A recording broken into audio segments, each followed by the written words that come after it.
People always ask how I balance my family life with 400 shows a year.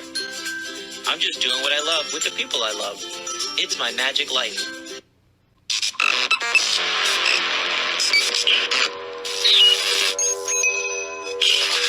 I like Wes Iseli. I like everything about him. All right. On today's episode, we have one of my favorite people in magic. Every time I see this dude, I just smile from ear to ear. He's like a brother to me in magic. I don't know. We'll get into it in the podcast. I think I've known him for 10 years, maybe 20 years, maybe longer. I don't even know. In my head, he's just always been there since I've been going up to Ring 50 in like Arlington, Alexandria, Northern Virginia area. But he's known as, his name, Larry Lipman, but he's known as Lorenzo the Great, or the guy with the smiley face tie. I'm telling you, he's like a brother to me. I love this guy. Everybody, it's Larry Lipman. What's up, buddy? How are you? Thank you. Good to see you guys again. It's been a long time since I saw you, almost 24 hours. I know, right? This guy, I'm telling you, he's so great. He comes to see us at the Arlington Draft House several times. Yeah. He's come to see us at library shows several times. We're performing in his area. He never drives like 12 hours to see us, but always will wear in his backyard. Makes an effort to come see us. But dude, thank you, man. It means the world to me. It's an honor to be on your show. Here's another thing that you guys might not know. This, the cover of the International Brotherhood of Magicians. The reason I got that 12-page article about my family and about magic life and about everything about me and Fool and Penn and Teller is because of this guy right here. Let's get into it, man. Let's get into it. So you wrote the article for that, for the Lincoln Ring. I'm not the only one. How many articles have you written, cover stories now? I've had 7 cover stories published. I have an 8th one that's been on the editor's desk for almost a year, and I'm writing a 9th one even as we speak. So, wow. Yeah, they've been fun. What is your history of writing? Was it AARP that you wrote for years? Well, I'm a professional journalist. I've been in journalism for about 50 years. I was a reporter. I was the Washington correspondent for the Palm Beach Post for like 25 years. I worked in the Cox Newspaper's Washington Bureau. I was president of the National Press Club and taught journalism at George Washington University. So, and then I worked for 10 years with AARP on the AARP, the magazine, and AARP, the bulletin. So I've been doing journalism for about 50 years, actually. And I retired as a journalist in 2018. So I always say I learned so much from my podcast because I only know magic. I go through the world with I know magic, right? What was it like being a journalist back then? I'm not trying to be silly, but was it just typewriter? Was it literally like rubber cementing things together with the magazine? What was it like?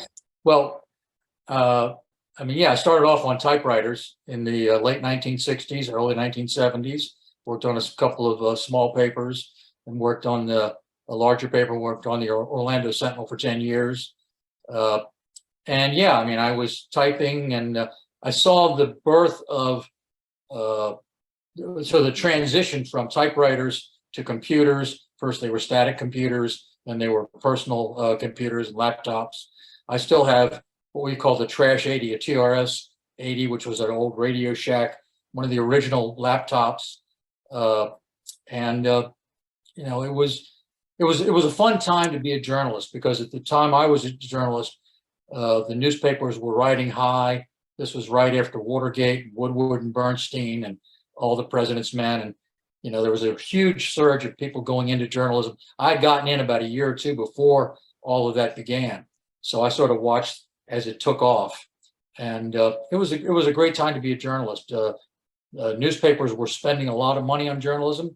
Now, unfortunately, newspapers are, if not shutting down, are cutting back tremendously.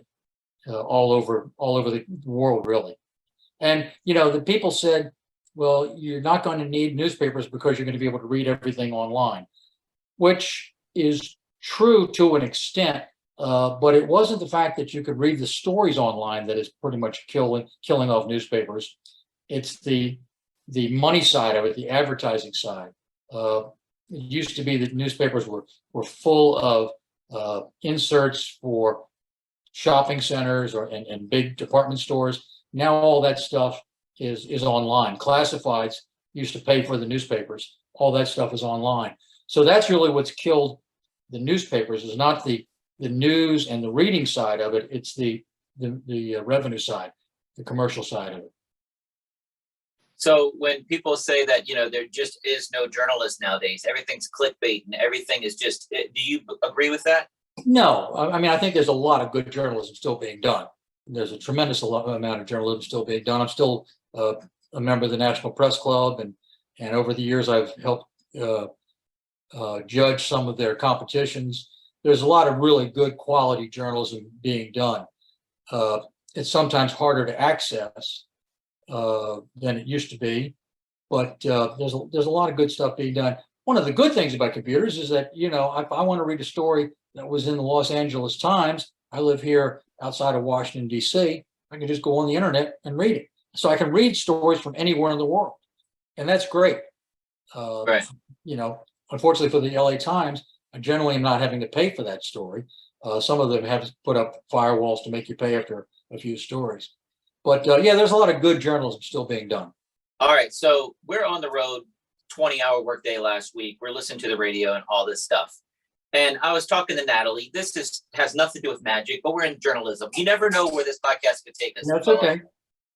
The DC madam, she had all that stuff. She was going to come out. She disappears. Where's all the story? Where is this person that's covering them? Once they're dead, once they disappear, the story disappears. Where's the journalist? I'm a Superman fan.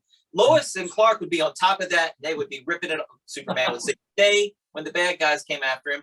But is there real bad guys in the real world that they're afraid to go after these people?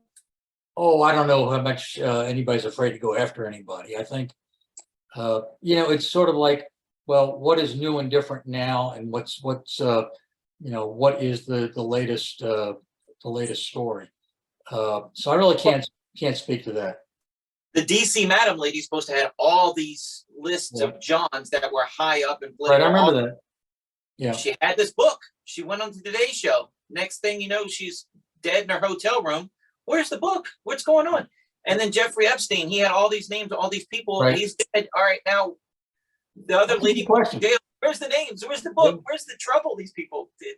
Where's the journalism? Good question. I wish I knew the answer. You're DC, man. You should know all Because that. I'm not covering those stories. I just don't know. I don't know You what's gotta going come on out there. of retirement and find all the details of those stories. Come on, Larry. Get on it. Hey, the guy with the smiley I'm face ties, the concentrating guy on- with the Superman logo. You go out and defend my honor. Go defend all these people. I want to know. I'm concentrating on writing about magicians now. Okay, all right, but that's a good subject, man. Especially this one here in November. What is it? November 2022. That was a good one. So, how'd you get started in magic? Let's go back. My wife really is responsible for my magic career. Unlike a lot of magicians, I came to magic very late. I was almost 40, I think, before I started doing any magic. Wow. And the reason I did was that my wife saw a magic store that was in the bottom of the press building, the National Press Club building. There was a magic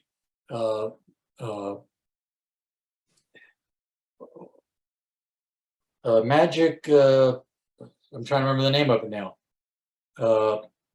Magic Masters. It was a Magic Masters store in a little tunnel in the bottom of the National Press Club. And they sold stuff like Bengali deck and that kind of stuff. And my wife was going through there one day and she said, my husband likes kids and he's a funny guy and everything. So she bought a few magic tricks for me to do whenever we'd have family gatherings and, entertain the nieces and nephews and that kind of thing. So that's how I kind of got started. And then when my daughter was born, she's now 34 years old. When my daughter was born, my wife dragged me into my daughter's preschool, and I did a show for her class and then another one for her elementary school. And then I started getting interested in it. She found the VMS, which you may know is a group called the Virginia Magic Society. There's no dues or anything. There's no, enrolled membership role. It's just a bunch of magicians who get together once a month in somebody's house. And I started going to that. And then I heard about Ring 50. And I started going to Al's Magic Shop in DC, as you know. And one thing sort of led to another. And then I became starting to go to the Ring 50 meetings. I got interested in, I just wasn't sure what I was doing or didn't know anything about it. But by then I was, early 40s. And I just kind of did more and more magic. And then one of the people that I met in Ring 50 was Nolan Montgomery, and he and I became really good friends. And we decided to go to Cadabra down in Pigeon Forge, Georgia, which is the annual meeting of children's magicians. And, that really exposed me to a lot of them. Met David Ginn, met Barry Mitchell, met a lot of really prominent, Silly Billy, David Kay, a lot of magicians who are sort of big names in children's magic. And after that, I started performing for birthday parties locally. And since I was still working full time as a journalist, the only time I could perform was on weekends. So I started performing mainly just birthday parties. Once in a while, there would be something in the park or something that I would perform at, but it was primarily birthday parties. And in those days, they had, as you may remember, the Washington Families magazine, and there was another one. And so the magicians would advertise in that magazine, and we would all compete. An interesting thing happened with that. It sort of became an advertising war. Every month, magicians would take out bigger and bigger ads. And James Munton, bless his heart, was a real sharp guy. And he said, you know what we ought to do? Let's end this journalism. Let's end this advertising war. We would buy a full page ad, and we'd have 6 of us, and we'd call it the Stars of Magic. And so I was on there with James and Nolan. I think Ralph the Great was on it. And so everybody had the same size ad once a month. Top left? Whose picture's top? Yeah, I don't know how they rotate. I don't know how they rotate, but at least we were all on the same page, literally on the same page, and all had the same size ad. And people could pick and choose from that. So that was sort of a great opportunity. So that's how I got into magic. That's awesome. That is awesome, man. Yeah. So at what point did Lorenzo the Great, or the guy with the smiley face tie, happen? Well, Lorenzo the Great was from the very beginning. In fact, my wife came up with that name. And when she did, I was a newbie to magic. I didn't know anything about magicians. I'd seen a few magic shows on TV, but I didn't know any magicians. I think I'd maybe seen one when I was a kid. And I didn't know that Ralph the Great was a pretty big children's magician in Northern Virginia. And when I found out about him, I said, well, I can either, and I heard that he wasn't happy about the fact that I was Lorenzo the Great. And I could either try to make him happy or try to make my wife happy. And so I continued being Lorenzo the Great. So is Ralph the Great still around? I don't know that name. No, he moved out to Las Vegas. I would like to say that I chased him out of DC, and so it wasn't moving up for both of us. But no, he moved to Las Vegas and was doing shows out there. I've sort of lost track of him. Okay. But there is a photograph of a bunch of us, James and Nolan and Eric Henning and Ralph, doing a White House Easter egg roll. And there's a group photo of all of our group. So that's the only time I really had any connection with Ralph. Okay, all right. That Easter egg thing, do you still do that? Is that still a thing? I did it twice, and then they changed administrations, and they changed the whole, who was contacting them. So I didn't do it again. I did 2 years. I was contacted by the vice president at the time, Dick Cheney's office, and I did 2 birthday party shows for his grandchildren at the vice president's mansion. They were outdoor shows. He never came out to see it, but his wife was there. So that was fun. That is awesome. Really That is so cool. Yeah. What did we do? We did the British Embassy at Christmas time, and it was amazing. It was so awesome. Everything about it, and the traditions. You would think, English traditions. How much different could they be? Santa was skinny. He had a British accent. It was so weird. Funny. Yeah, well, he's Father Christmas, not Santa Claus. I know, but it was it's we had a blast. It was so much fun. Yeah.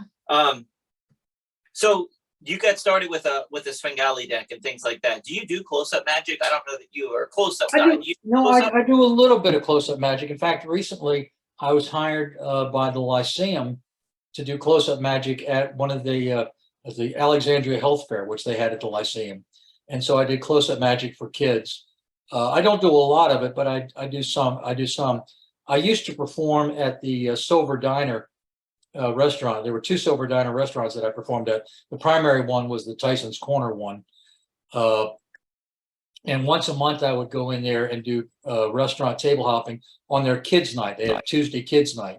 And so most of my close-up was aimed at young children. And once in a while, then they were just after the kids had gone or whatever, they were just adults. I would also do performing for them. I told Joshua J at the IBM convention recently. Joshua J, as pretty much everybody who's listening to this probably knows, is a very famous magician and does an amazing card stuff. And one time his parents came into the Silver Diner, and I was, pretty new at magic, and I go up to them and I introduce myself, and then they tell me that their son is Joshua J, and I completely flubbed the trick. I mean, it was they were very nice about it, but I was like, oh my God, I'm performing for his parents, and I just totally blew it. It's so weird. You get in your own head. I've been there. I remember performing at a nightclub when I was 18 years old. I mean, I was so new into magic and doing a nightclub. I just thought it was for adults. And what am I doing here? And then to me, a famous magician was in the audience just watching the show, and his arms were crossed. He was watching the show, and dude, everything I knew he knew how I did everything. Yeah. And that got in my head so much. And I'm like, and now, 20 years later, I'm performing in front of Penn and Teller, and it's right. There you go. You're just so relaxed. But I've been there. I've been there. I remember that day on that stage. It was brutal. It was brutal. Why am I here? He's sitting there watching me, and he knows everything I'm doing. Yeah, been there. So when you were only doing one night a month at a restaurant, were you rotating with 3 other people? They weren't magicians. They were other kinds of like a face painter, a balloon artist, or something. Yeah, that kind of stuff. And of course, I was still doing birthday parties on the weekends. I mean, that was, luckily, unlike you, I've never had to make my entire, income from magic. It was more of a pay for it yourself hobby that I was doing on weekends, and I just enjoyed it. I mean, it was something that I still do. I get a real kick out of performing for young kids. So I was doing the restaurant once a month, and then also doing the restaurant, mostly birthday parties on weekends. So have you ever had like an idea to do restaurants full time? Now that you're retired? I used to do restaurants. Not particularly. It's a lot of. I mean, I would be standing on my feet, walking around for 2 hours for very low pay. I mean, what? And I know you have a back injury. How was your back if you stood up for 2 hours? Would that be bothering you? It would probably yeah. Yeah. I credit my business starting out because of restaurants. Yeah. At one point, I was doing 9 restaurants 6 days a week. Whoa. And every table I went to, I was handing out a business card. So that's how I was getting into schools, right, and birthday parties and 50-year-old, anniversaries and different things like that, because I got paid to advertise. Right. So well, that's how it would help. It was helping the birthday magic by performing there. Yeah. When I first met Natalie, it was nothing for me to come home every single night and give her a number, call these people, they want to book a show. Yeah. Oh, cool. Every single night. So now you say, oh, very little pay. I'm getting a show every time I'm going out. That's true. I can sit in the office for 4 hours and not book anything, but I can go and have fun and work on new material and get a show every single time. Yeah. But luckily, so I was struggling early on, Larry. I don't know if maybe it was in my article. I don't know. But I mean, I was doing shows once a month, and I only wanted to do magic. I just had something in my head I can't have in my head, right? I also had things about classes and things, but in my head that I can't be a full-time magician. I can't be a real magician and work at Walmart. I can't be a real magician and work at a bank. You can't. And it's also, you know, I also had other things like you can't wear glasses and be a real magician. If you're a magician, you'd be able to fix that, wouldn't you? Mhm. If you had powers, you'd be able to fix that. Harry Potter wears glasses. No, I know. And Gillette. I mean, yes, Harry Blackstone, but Junior. But I was just too deep into it, right? I was 18 and really thinking highly of myself and the art, you know. But yeah, when I found restaurants, doing 9 restaurants 6 days a week, within a year of struggling and just dying, when I found restaurants, it turned my whole life around, and I was starting to make more money. Instead of my mom giving me an application, get a real job, I was making more money than both my mom and dad in restaurants alone within a You know year. what, you may have talked me into going back in and looking at restaurants again. Well, in a huge metropolitan area. Yeah. So you could get, all right, so 1 out of 10, I mean, 9 out of 10 turn you down. But Right. you've only done 1 city block. Right. I mean, come on. Out here, I have to drive 45 minutes to the next restaurant. Right? Yeah. So, I mean, Yeah. yeah. So, Well, hey, that's something to think about. I may take you up on that. and I'm telling you, so I would have a fire wallet. I do balloon animals. I do card tricks.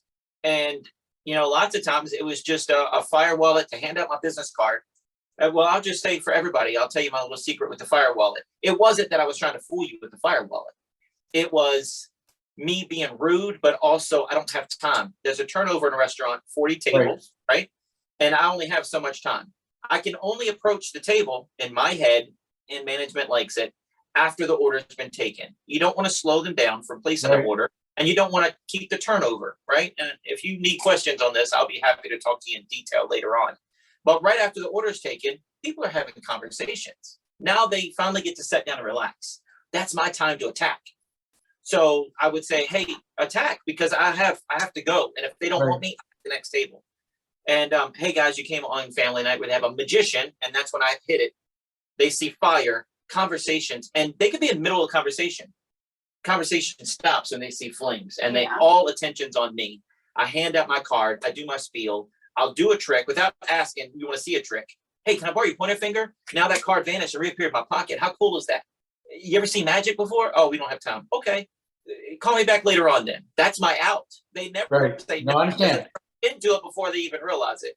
But my fire wallet was, actually, I'm kind of being rude. I'm not saying, excuse me, guys. Have you ever seen a magician? It is fire in your face. And then I can talk to them. But it worked. It worked, Yeah, you know. I can see that. 2000 to, well, I was doing it. I left the restaurant to go do Fool Us. And then when I came home, the world ended. And now my career is at a level where I don't need restaurants anymore. Not that I'm above restaurants. I just don't need them anymore. And hey, I'm so far away. Go out and look into doing it again. One of the restaurants I was doing was an hour and a half from me. Wow. And they paid really well. But it was 3 hours drive just to do that restaurant. Did you know Scotty Scafidi in the yes, I knew Scotty. Scotty was like a dad to me. I love Scotty so much. And that's the reason after I moved, I continued going to that restaurant, because I can hang out with Scotty. Well, that's cool. Yeah, Scotty would He's sit a at good my guy. table. Very good guy. Sit at my table while I did all my restaurant. And I would come back and reset and talk to Scotty, pat him on the back, order him dinner, whatever. And then afterwards we'd eat together and just hang out. And that was my Scotty time every single week. I loved it so much. Yeah. But yeah, I'll talk to you restaurants in detail. Okay. So you gotta get what else? Well, So now I'm trying to get into preschools. That's where I'm really putting my effort, is because I enjoy the age of the preschool kids.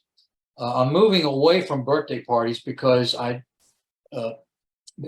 had 2 back surgeries in the last 2 years, and a year ago this time I was walking with a cane. I could barely walk across the street. The show I did at the library that you were at yesterday was pretty much my last show, and I thought that was my last show forever. And I thought I was going to have back surgery last July. It turned out I didn't get it till the middle of October, and I pretty much thought, okay, that's it, and I'm going to have to stop doing shows. I have to stop doing birthday parties in houses, because it's so much wear and tear, climbing up the stairs and down the stairs, and schlepping all the equipment and everything. So I started to concentrate now on doing mostly preschools. It's a lot easier in and out, and I just love the age of the kids. It's a very responsive thing, and I think, God, I'm like 20 times as old as these kids, but who cares? Yeah, it's a weird thing, because I started so young that, when I walked into the house, I was looking at the parents and saying, "Hello, sir, I'm the magician." And now they're like, "Hello, sir, right this way." And it's like, it's weird. I'm older than the parents now. Oh no, I did a kid's birthday party 3 weeks ago. It was an outdoor. I do outdoor parties. I did an outdoor birthday party 3 weeks ago, and the grandfather helped me with some of my equipment, and it turns out that I was older than the grandfather. Wow. So, that's in one way it's a wake up call, but in another way it's like, hey, I'm still able to entertain 4 and 5 and 6-year-old kids. Yeah. So what, do it as long as I can. I do have to admit that I sometimes now, in fact, I may be writing an article about this for the Linking Ring. When I'm at a magic convention and I go to the dealer room and I see all these, shiny new whiz bots, and I think, okay, how long am I going to use that? At your age, you buy it, you're going to use it forever. At my age, I'm thinking, am I going to use it for 5 years? Am I going to use it for 10 years? How long am I really going to be doing kids magic? Am I going to be performing when I'm 75 or 80 or 85? Hopefully, I Yes. will be performing when I'm 75. You talk to Wes Iseli, I'll arrange it that you can get it. You can do it. You can do it. Well, but I mean, it's more of a physical thing. Like last year, after that library show, which I did 90% of it sitting down, and I thought, okay, that's it. It's not that I don't want to do it; it's physically can't do it anymore. And so it was like, how long will my body allow me to continue doing it? And that's still the unanswered question. I'm going to try to do it as long as I can, but also try to be a little bit smarter about it. I don't need to carry in a big, heavy Leffler style table like you've got. I sold that, and now I carry in, and I was carrying in a cube. Now I'm carrying it in sort of a briefcase style thing. I switched over to doing a lot of puppets. Puppets are light, but the kids love them. And so I'm trying to think more of pack flat, play big, that kind of a thing, strategically. What can I do to prolong how long I'm going to be doing this? I don't need to lug in a heavy speaker now. If I got a small speaker, that'll work. Right. Yeah. Yeah, we have 6 sound systems, and we bring that little happy amp 99% shows we do, because why? It's enough. You see us carrying all this stuff we carry in. Now imagine us doing a family show or a birthday party. We have to park the RV down the street. Right. Can't carry. I know. I've seen your RV. But here's the thing: you can't carry the dolly because it's a house. Right. So it's trip by trip, where usually it all fits in a dolly in one trip. Right. So I totally get those house parties that. Yeah, and they're always downstairs in some circular staircase to go down to the basement, and like, oh my gosh. Yeah. Yeah, they're thinking, oh, wide open space down in the basement. This would be perfect. They're not thinking about, we got to lug how many trips down, and then to pack it up, we got to go back up the steps with everything. They're not thinking about that. They're like, it's an open place out of the way. This would be a good place for magic show. They're not thinking logistics at all. I did a party recently, and they said it's in the backyard, and I thought, okay, great, it's in the backyard, and I'm thinking some level backyard, and I get there, and there are 3 terraces of stone steps to get down to the backyard, which is at least 50 feet below. It was like, I took a photograph because it was like looking straight up Machu Picchu. Oh my goodness. Wow. And I had to carry the stuff. Actually, I carried my stuff down, but I got a couple of teenagers to carry it up. Good. See, I won't let teenagers. I won't let anybody touch my stuff, but we have Lana that'll watch our stuff as we go trip by trip. Yeah. Because we don't want the kids playing with it, or the dad's being helpful. Yeah. Picking stuff up the dad's being helpful, and they pick it up and they look at it first before they just carry it. If you're gonna help, just carry it. Don't be looking through my stuff. So I don't let them touch anything. Yeah. Golly, yep, we've been there. Been there. So daycare centers with the puppets, do you have it, or I have a question for you. So with the puppets, I have seen it's not ventriloquism. No, I don't do ventriloquism. It is your mouth moving as the puppet. Yeah, and I've thought about this, and I talked to a couple of guys about it. I talked to Steve Petra, Gene Cordova. These are real quality ventriloquists, and they did a lecture recently at the most recent Capitol convention, and at the very beginning of doing the puppet routine, the puppet looks at me and he says, "Your lips are moving," which gives me the opportunity to say, "Yeah, I'm not a ventriloquist. I'm a puppeteer."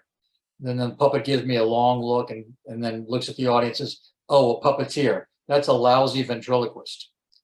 I haven't decided whether to use the word lousy or lazy. I use both interchangeably. Sometimes I say a lazy ventriloquist or a lousy ventriloquist to make the fact that, hey, I'm not a ventriloquist. Now, the kids don't realize that a ventriloquist is somebody who doesn't move his mouth but can make the puppet move. They don't know that. The parents know that. So in some ways, I'm doing it for the parents to say, "Oh, well, he really wasn't a ventriloquist." No, I'm not a ventriloquist. I don't try to pass myself off as a ventriloquist. After a couple of seconds, the kids are focused on the puppet. Whatever the puppet is doing, whatever the puppet is saying, that's where the comedy is, and that's where the interaction is. They don't care if your lips are moving or not. That. Now, I would be great if I had the skill that some of these guys have, but I don't have the skill, and I'm probably not going to have that skill. So I might as well use what I've got and do it the way that works. And for me, it works. Nobody has ever said, "Oh, well, your lips were moving," because the puppets, and in fact, two of the puppets say that. So it's not like I'm trying to put anything over on anybody. The puppets make a joke out of it. They look up my nose. They say, "What's that green thing up there?" And all that kind of stuff. So the first time I saw it happen was Barry Mitchell. And I looked at Natalie and I said, "He's not even trying." No. And then the kids were just on the floor rolling. Yeah. I consider myself a family entertainer. I do the big stuff, but I also, every show is for both moms and dads. You know my show inside and out. I don't play down to the kids, but I don't go over the kids' head either. I try to make everybody happy. So when we go to Kidvention, I'm like, all right, kiddie stuff. What is this guy doing? A grown man acting like a kid just it kills me sometimes. But up there at Kidvention, these guys, it's an art, man. It really, truly is an art. My little girl is 11 years old now. I've been taking her since she was 4. She loves it. Oh, she's rolling on the floor. Yeah. And I'm like, I just have a memory of a local magician in Virginia that would make bubblegum disappear and appear in his butt. And the look no see. And, "Oh, where is it? It's on your butt." And it's just, you're a grown man. I remember 18 years old, probably my age at this point, right? But I'm like, really? But now seeing, Barry Mitchell do that, it was his Sam the Turtle? Turtle. Yeah, Sam the Turtle. Everybody loved it, man. It was great. I was laughing. It was funny, but his lips were moving. And it didn't even sound like a different character. It was Barry Mitchell talking from the Turtle. Barry is Barry is a big influence on me. And I mean, I really appreciate what he has done. He's been very helpful to me. I think the world of Barry Mitchell, and I use a lot of his products. I use some of his routines, and he's helped me tweak them a little bit.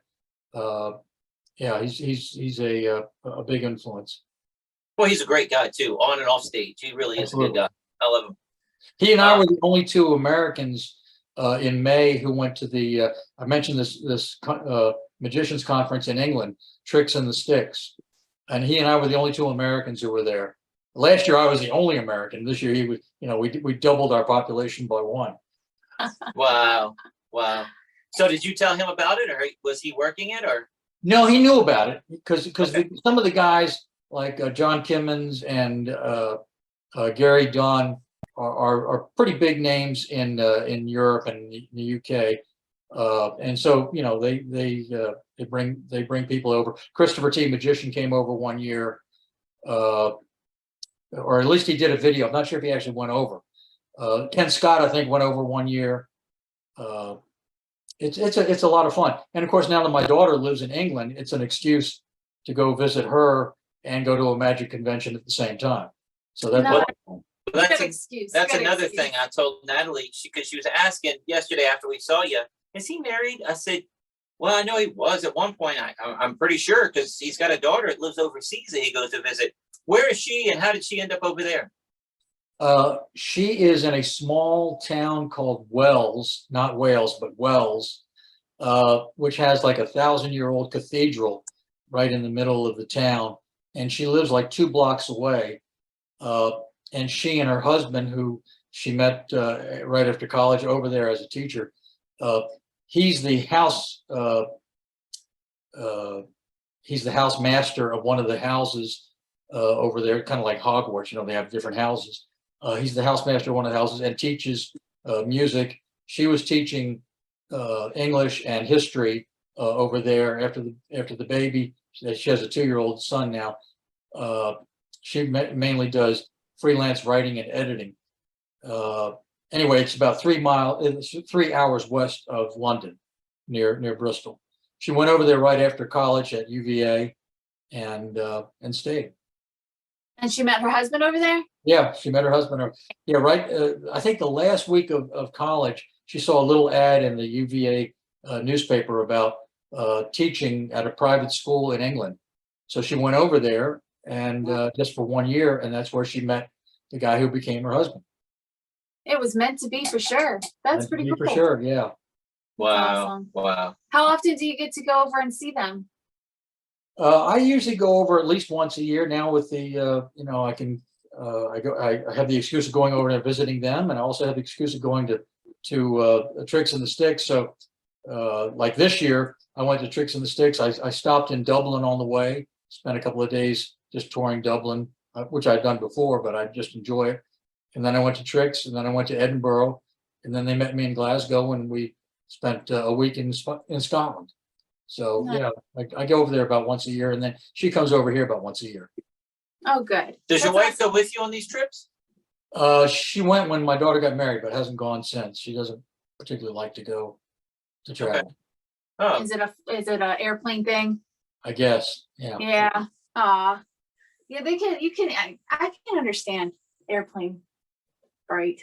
You know what I mean? Yeah. I mean, you are at the mercy of a machine and whoever's flying it. Because Right. I have no knowledge. If something bad happens, I'm just sitting there going, "Uh-oh, I hope they fix it." So I get that. just start praying real hard. That's Yeah. all you can do. Right. Exactly. Yeah. So, how many puppets do you have in your new show? Is there magic in your new show or just puppetry? Oh no, it's the puppets helping me do magic. For example, I do a routine with a bird puppet, and I should have brought the puppets in here, but I didn't. Where we do a stiff rope kind of a thing. Okay. And as you know, and I did a little lecture for Ring 50 this past week on magic for children. It's the journey, not the destination. So the idea is that the bird puppet catches the rope, and it's a stiff rope, and it just stays horizontal in its mouth. Well, that could take 3 seconds to do. It's all the interaction of the bird not knowing to catch it, and then catching it and dropping it and looking at me and say, what's the magic word? Oh, I dropped the rope, And so it's all this, because the kids, to them, the funny thing is the bird screwing up or doing something that I don't want him to do. So they don't really care once the rope is caught and it's stiff, but it is magic, and it's sort of magical. So I do that. I have a wizard puppet, and I use a change bag with a spotted silks. First they're blank, and then they become spotted. So that helps with that. So it's the puppets are actually doing the magic. I've got the dog and the multiplying sponge balls in the dog's mouth. The kids think that's just hilarious. And then I blow up a balloon. The dog helps me blow up a balloon, and he sort of floats away. So it's all of those little bits and bits. But yeah, there's magic with the puppets and interacting with the kids. And I do some storytelling. There's a silk trick that we do, a sort of a adapted Nemo story, with Nemo going out into the ocean and coming across a shark, and and it's almost like a stranger danger kind of thing. Now, should Nemo go home with Bruce the shark to his deep dark cave? And what do we say, everybody? No, Nemo. So it's that kind of thing. And at the end, Nemo is there. telling all the other fish, always listen to your parents, and don't go off with strangers. So, Do you have any videos of the show? I have never What? seen your show. Do you have any videos of your show? I've never seen your show. I do have some. Yeah, I'll have to send something to you. Please, please, Yeah. I want to see some stuff. That dog that you have, who makes that dog? That's the practical magic doll. The dog. Yeah, it's a big sheepdog. Kind Beautiful. of. Huh? It's a good looking puppet. It's beautiful. Yeah. No, it really looks like it. And once in a while, I will also do shows at senior centers, and I'm thinking of doing more of those. When my mother was alive, she died 3 years ago. I was doing shows for her, and then I started doing shows for other senior centers.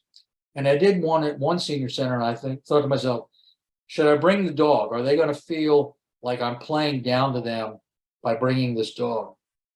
Well, I did the dog, and everybody wanted to pet the dog. I think they knew it was a puppet, but they still wanted to pet the dog. And when I go, I do a show once a month at Johns Hopkins Center for Children, and I take the dog. And when I do the dog, I let all the kids, in their wheelchairs or whatever, pet the dog because they all want to pet the dog. So yeah, it's Maxine. I've tried now to share the genders with my puppets. Instead of all of them being males, I have the dog is a female, the rabbit is a female, the rabbit in the hat kind of puppet, that's a female. Some of the other puppets are males. It just, depends on what strikes my fancy with that. Have you seen Tom Mullica routine with puppets, like his ventriloquism stuff? Or I have, but not recently. But I've seen him. Yes. Yeah, just amazing stuff, man. My little girl, Jeff Dunham. I love Jeff Dunham. She will watch it on a loop. I mean, when we were in the old Magic van, it was Jeff Dunham, and we had like 3 DVDs of his, and for a full year, that's all she watched. Yeah. Well, it's not until you start doing puppets that you realize how difficult what he does is. It's doing the ventriloquism or manipulating the puppet. That's only a very small fraction of it. The real artistry and the real genius of Jeff Dunham is to have comedy lines with the puppet, or to have comedy, you and the puppet interacting in a funny way. The puppet, you become usually, like in Jeff Dunham's case, or in my case, I'm sort of the straight guy, and the puppet is the one who's funny and that does, the things. So giving those kind of lines and actions to the puppet, it's a lot more difficult than it looks. I guess what I'm saying. It's like, well, you move the mouth, and so what? It's, well, what are they going to say? What are they going to do that is funny? And that is not easy. And so, my hat is off to guys like Jeff Dunham.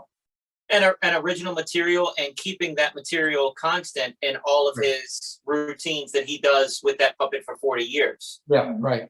Bubba isn't all of a sudden intellectual in another one, or he automatically, he doesn't have an intellectual punchline. It's always a silly, redneck punchline, Yeah. I have a special place in my heart because when I was a little boy, probably my little girl's age, probably 11 years old, my dad would watch, I think, Evening at the Improv on Showtime. And Jeff on there with the monster guy that went over his head, Peanut. And I just remember stuff like that. I remember seeing Michael Finney on there when I was with Dad, sitting at the foot of my dad's bed, staying up late, and he'd let me watch that stuff. And it makes me, because my dad died when I was 25, man. So it just brings me back to my childhood. I remember sitting there watching Finney on television, watching Jeff on television. And now my daughter watching them. It's weird. It's crazy. It's awesome. Full circle. So, are you seated during your whole puppet thing? Because I know your back hurts and everything. Oh, no. I now that I've had the second operation, I stand for my entire show. But you could with a puppet act just sit there, right?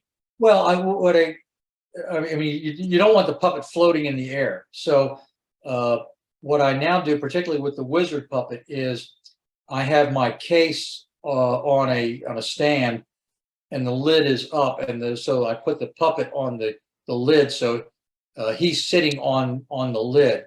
With the dog, I cradle him in my arm, with the rabbit in the hat. I cradled that in my arm. So I try not to have the puppet just sort of floating in midair, because they really can't do that. But no, I stand for the entire show, and I move around a lot. That was the reason I thought that I was going to be done last year, when I wasn't able to stand and wasn't able to move. Now that I've had the operation, I'm able to do that. I just started really getting back actually into performing in February. So I've only been performing since, and my magic career, in some ways, like most of us, when the pandemic broke out, no, we weren't doing any shows. I did a couple of virtual shows, but that was not very much. Then I had my first back operation during the pandemic, and then the second one just last year. So I'm almost starting from scratch as a magician. Here I am, in my 70s. I'm starting from scratch as a magician. But luckily, I don't have to pay the rent for it with it. So You're saying you're starting from scratch because it's a whole new act? Is that what you're saying? Because I'm starting from scratch because I've lost the customer base and the advertising and the word of mouth. I've got to build that all back up again, and so that's what I'm doing. back surgeries was take time off. Yeah. Well, if you ever want to talk marketing, man, I will go all day long. The reason I was asking about seated during the puppet thing, I'm not trying to make your act lazy, and I'm not trying to make you static. It's just that, have an adjustable table there, and then you create your act that way so you can evolve into it 20 years from now, so that you very possibly, or you have that if you have a bad back day, that you don't have to think about it. Right. The reason we bring in so much equipment to the show, yesterday you saw us with that shopping cart thing. Yeah. We only need 2 or 3 things out of that shopping cart. The other stuff is like B material or material that we used in past years, that if something happens, that we can grab out of that. Right. Whereas if we just brought in exactly what we needed for the show and something happened or broke, or somebody says, hey, we just saw your show yesterday. Well, I need to come up with something new now. Let's do something different. Right. Call an audible. We have that material there. So I'm just thinking, I worked at a magic shop when I was 18 years old, when I was going to college. And there was a guy with just one arm, but he only had one hand. And he was like, well, I can't do magic. I only have one hand. I taught him Svengali deck right away. You can do this. Right. Have him do that. You cut the pack. You give him that card. He taught me after he bought a Svengali deck, got real excited, taking it, showing all of his friends. Then he bought nickels to dimes. Well, you can do that one hand, easy. Then I started showing him and then I started creating stuff for him. Well, in the meantime, bug hit hard, right? So he ended up learning a one-handed shuffle, which I still do today. I didn't learn it on YouTube or anything. I learned it from him because now he's showing me. Oh, that's cool. But it helps me think outside the box and rewrite stuff. Why do you have to do a false transfer with 2 hands? What if you pretended to put it here and it vanished? Well, yeah, you could do other things.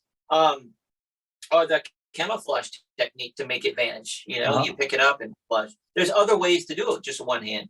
So when I have a friend of mine had a stroke recently, and I go over to his house, he's only got one hand. He was doing the exercises, but kind of just stopped. Now I'm teaching him one-handed magic. So if you ever get to a point where your back hurts, man, I know Stephen Hart and Erwin Royce both performed their entire magic show seated. I know Stephen Hart now. As a magician, as a friend, as a fan of theirs, I would so much rather seeing them perform seated than just to quit magic. Yeah. I will do anything I can to keep these guys. Because it keeps us childlike. It keeps. Oh yeah, absolutely. Yeah. I love the interacting with the young kids. That's really the adrenaline well, you know what it's like. There's nothing like it in the world. That's my favorite thing in the world, being on stage. I mean, we get paid for it, but boy, it's we also get paid in a non-tangible kind of a fashion. When those kids are laughing and carrying on like they were yesterday at your show, that's worth the world. Well, since you were at yesterday's show, we had to come tell our babysitter last night what happened at that show. I'm just going to let you tell the world right now what happened at yesterday. Yeah, what happened at yesterday's show, Natalie? So it's hilarious.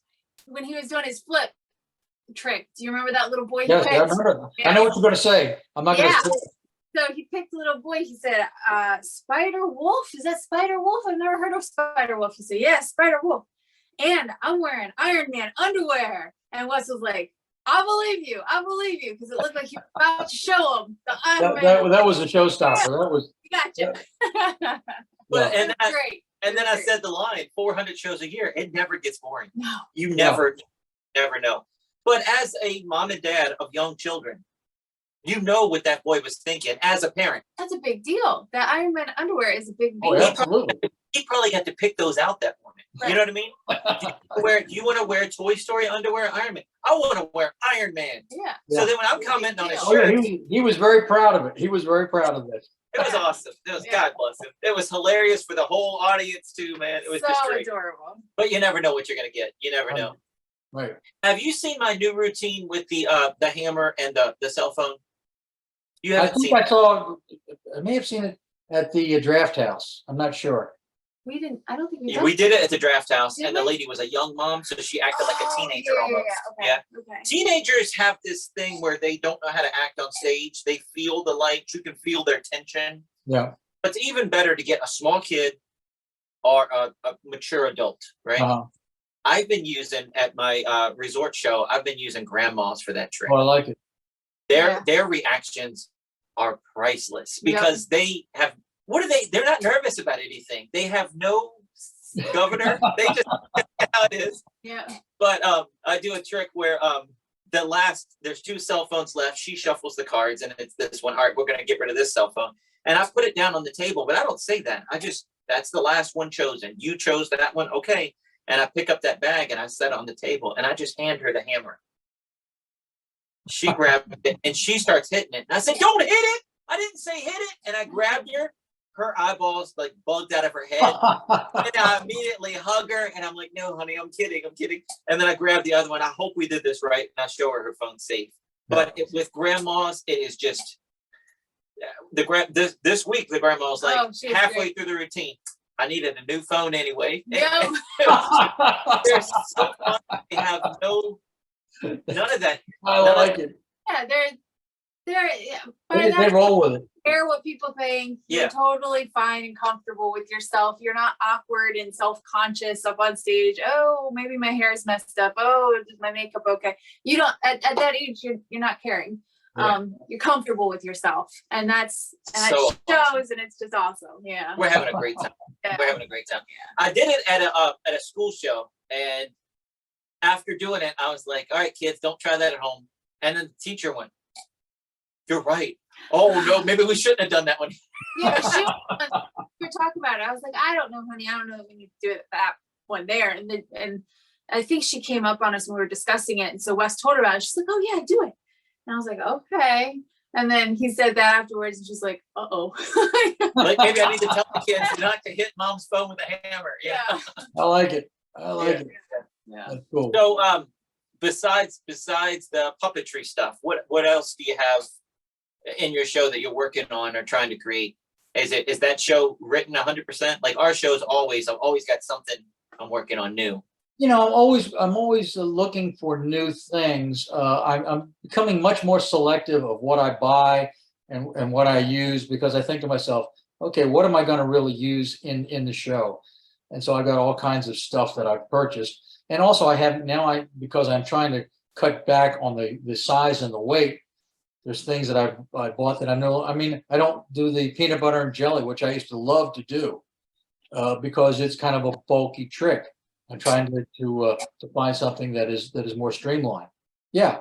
I don't do stratosphere because I'm trying to cut back on that. So I'm looking for new kinds of things that will, as we say, pack flat, play big, and do. And now that I'm moving into the puppet area, I'm looking for things. What can I do with the puppets that's going to be funny and get the kids involved? How can I interact with a kid? So, for example, the wizard trick with the spotted handkerchiefs, we pretend that he is a professor at Warthogs as opposed to Hogwarts University, and he's teaching a magic trick. So we have a kid come up and I use the spotted handkerchiefs that I bought from Mike Hummer at a recent SAM meeting. And it's a great little trick where the handkerchiefs don't change; they keep becoming black and white. And finally, with the kids' help and the puppet's direction, it changes to spotted handkerchiefs. Well, now that's not a huge trick, but it involves the kid and it involves the puppet. So I'm looking for things where the kid and the puppet can interact. Right. And so I'm kind of working on that. I'm not really looking for that many new tricks. I think I've kind of got it down. I'm really trying to hone what I've got and make it more in tune with the whole idea of Lorenzo and Friends, the puppet show. I have an idea for you. I'm going to tell you off the air. I have 2 ideas. Okay. So I'm writing them down. And I recently purchased this trick from David Parr, gas. I don't know if you're familiar. They are cards that would say. I also do it. I'm the MC at the Sly Magic Show in Ashburn. So he's holding up cards that say gasp and they say gasp and wow and whatever, and the person picks whatever it is, and you put that one out, and you say, I knew it wasn't going to do this, and on the back of all of them it's written not this and not this, but finally you get to the last card, and it's this card. So I'm still working on the way to do it, but it's another one that packs black, plays big. But in this case, I can use it for my MC duties as part of the Sly Magic Show, which is like the second Friday of every month at the Ashburn Theater. Nice. That's awesome. Little plug put in there. No, that's great. No, because I also have a Facebook podcast group. So give me the link to the website. I'll send it right there. Yeah, please. LorenzoMagic.com. Right. Lorenzo the Great on Facebook. Lorenzo_Magic Man. What happened to the guy with the smiley face tie? Is he still around? He's still around, but that's a long phrase, and who cares, kind of a thing. It was like I was at a marketing lecture at one of the Capitol conventions, and it was like, well, how do you differentiate yourself? Am I any better than my other magic friends here in Northern Virginia? Guys like Eric Noss, the Great Zucchini, or Lewis Meyer, or Nolan Montgomery, or any of those guys. I think I'm good. I think I'm as good as they are, but how am I any different? And so that was sort of a way to try to differentiate myself, because I always wear a smiley face tie when I'm wearing a long sleeve red shirt. If not, I wear the t-shirt. So that was a little bit different. And now the puppets, I think, are differentiating myself, because now it's a puppet, as opposed to magic puppets. It's a puppet magic show and storytelling. And that's a little bit different from sort of the typical magician. As you have to, what makes you any different from any other magician? And so that's what I'm trying to go for. So I'm kind of cutting back on the smiley face tie, because who knows and who cares? Yeah. Well, our show's kind of become, Wes Iseley's Magiclife. I tell the story about us being a magic family on stage. Right. No one else can really say that story because it's our story. So Absolutely. That's different. Absolutely. Yeah. Well, dude, this has been awesome. Lorenzo_Magic Man on Instagram. I don't know if I got that one, but while I'm at it, Lorenzo the Great on Facebook and LorenzoMagic.com. Larry Lipman, everybody. Larry, you are the best. Thank you so much. It's been an honor to be on your podcast. Thank you, Natalie. Good to see you again. You're the best, man. I can't wait to see these new articles. I know you have more articles coming out with Linking Ring. You always do. When we're done, I'll tell you who the one that's been in the can is, and we've already talked about him. All right. Sounds good. That's a hint. Everybody, thank you so much, Larry. Only one more thing left for us to say is see you next week. Okay, take care. Check us out online at wesisley.com and patreon.com/Wes_Isley for behind-the-scenes videos, blooper videos, never-before-seen footage, discounts on merchandise, magic trick tutorials, and more. That's Wes Iseli, spelled Wesiseli.